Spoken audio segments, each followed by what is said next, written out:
अस्सलाम वालेकुम students, welcome to my channel. कैसे हैं आप सब? उम्मीद करती हूँ सब खैर खैरियत से होंगे और अपने इन्विकेशंस को भरपूर तरीके से गुजार रहे होंगे।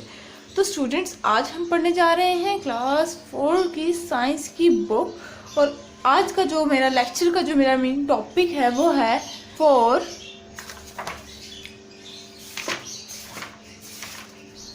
हमने लास्ट टाइम पढ़ा था एनिमल्स एंड प्लांट्स के बारे में, कि एनिमल्स और प्लांट्स की सिमिलैरिटीज़ के बारे में, कि उन दोनों के बीच में कौन कौन सी चीज़ें सिमिलर हैं, उनकी सिमिलैरिटीज़ के बारे में पढ़ा था। उनके सेल्स के बारे में हमने बेसिकली पढ़ा था, और उनकी जो सेल्स के स्ट्रक्चर के बारे में पढ़ा था हमने। तो आज ये हम पढ़ने जा रहे हैं कि हम अपने बारे में पढ़ेंगे, अपनी इंफॉर्मेशन लेंगे, ठीक है। तो जी ये देखिए सबसे पहले, लेकिन उसके लिए ऊपर है हमारे पास डिस्कस एंड आंसर। और ये बेसिकली मैं आपको बता भी दूँ, आप लोग भी खोल लें अपनी बुक्स पर। ये वाला पेज नंबर 33, पेज नंबर 33। अच्छा जी, तो इसके ऊपर ये देखिए, यहाँ पर ये डिस्कस एंड आंसर है। देखिए इसको आप देखते हैं कि इधर हमें क्या इन्फॉर्मेशन दी गई है। As you know, all living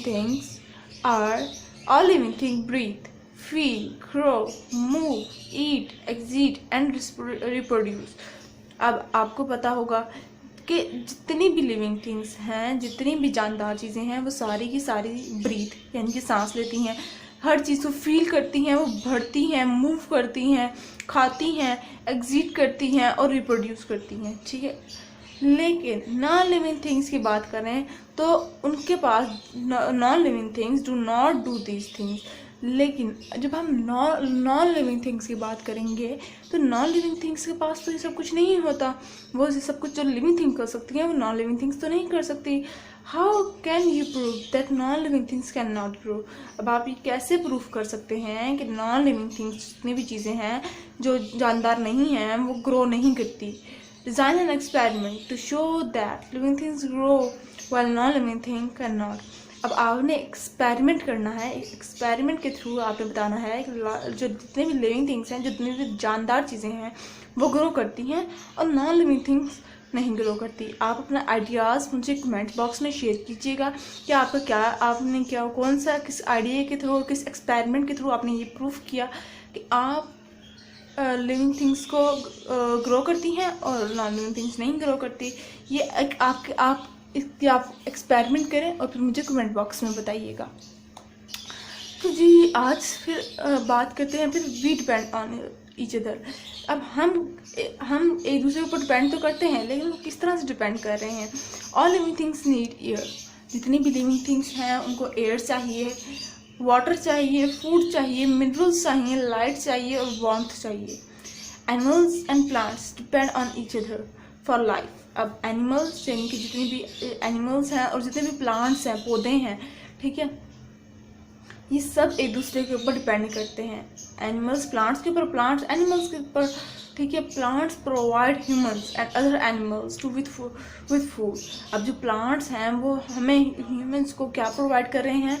वो ह्यूमंस को और मुख्तलिफ़ किस्म के जानवरों को वो फूड प्रोवाइड कर रहे हैं, खाना दे रहे हैं। हम ह्यूमंस भी तो प्लांट्स खाते ही हैं ना। साग जो हम सर्दियों में बनाते हैं, आपकी मामा बनाती हैं साग, वो भी तो एक पौधा, साग भी तो एक प्लांट ही है ना, ठीक है। इसी तरह से एनिमल्स, जिस तरह की गोट होगी, काउस होगी, ये प्लांट्स खाती हैं।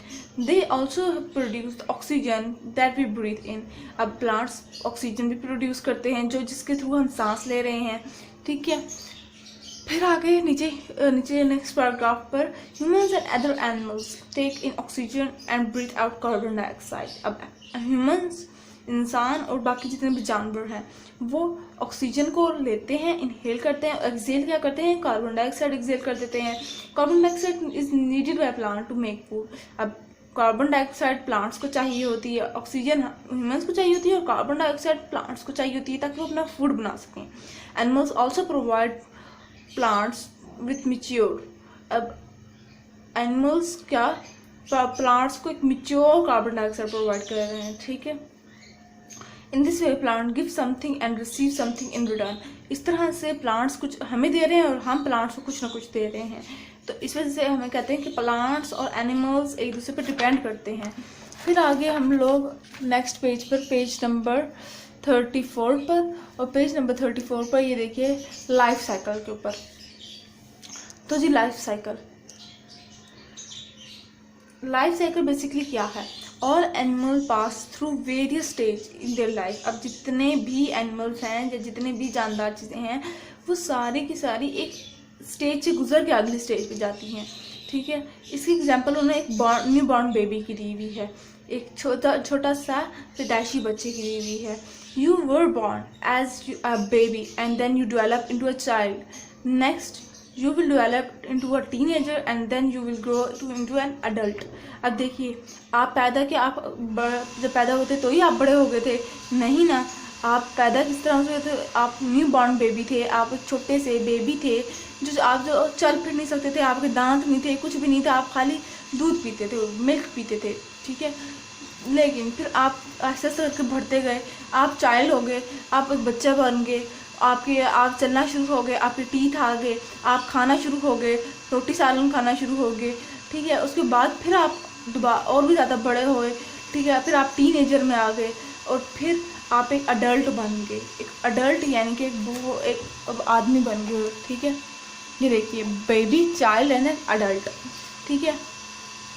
Usually a calf will be up and walking 30 times after it has born. Human babies take much longer to develop। अब वो क्या कह रहे हैं कि ह्यूमन बेबीज होते हैं उनको काफ़ी टाइम लगता है वो उनको डेवलप करने में, वो बड़े होने में काफ़ी ज़्यादा टाइम लेते हैं, ठीक है। अब जाहिर सी बात है, अब देखिए आप 3 साल के 1 साल का जो बच्चा पूरा हो जाता है वो आहिस्ता करके वो बैठना शुरू हो जाता है, चलना आहिस्ता आहिस्ता करना शुरू, सहारा लेके चलना शुरू हो जाता है। जब 3 साल का होता है, कुछ बच्चे 3 साल के होते हैं तो वो बोलना शुरू करते हैं। आप बोलता ही नहीं शुरू करते, आप 3 साल के 2 साल के होते हो तो वो आप बोलना शुरू कर देते हो, ठीक है। तो आप टाइम ज़्यादा लेते हो, ठीक है। उसके बाद आ जाते हैं हम डिस्कस एंड आंसर पर। Discuss the following and say how old you are और think you might have been when the following happen to you. अब वो क्या कह रहे हैं? First tooth learn to read, first word learn to ride and a bike, first step take a tie on a shoeless। अब आपने बताना है कि आपने इनमें से सबसे पहला काम क्या किया था। which thing do you learn to do quickly, which thing took longer। आपने बताना है कि आपने अपनी मामा से पूछना है, आपकी मामा को ज़्यादा अच्छा, आपके मामा पापा को ज़्यादा अच्छी पता चल गया होगा, क्योंकि वो आपको तो याद नहीं, आपके मामा पापा को तो पता है ना। आपने मामा पापा से पूछना है कि आपने सबसे पहले क्या चीज़ जल्दी सीखी थी और कौन सी चीज़ लेट सीखी, ठीक है। तो ये आपने भी, इसका भी आपने जवाब मुझे कमेंट बॉक्स में बताना है। तो जी ये था आपका आंसर, ये था मेरा आज का लेक्चर, और आई होप आपको पसंद आ गया होगा, आपको बहुत अच्छी समझ आई होगी। अगर आपको मेरी इस लेक्चर की समझ आई है तो मेरे चैनल को सब्सक्राइब करें, मेरी वीडियोस को लाइक करें और साथ ही साथ बेल आइकन को भी प्रेस कीजिएगा ताकि मेरी हर लेटेस्ट अपडेट आप तक बआसानी पहुंच सके। तो जी अब दीजिए इजाज़त, अपनी दुआ में याद रखिएगा। अल्लाह हाफ़िज़।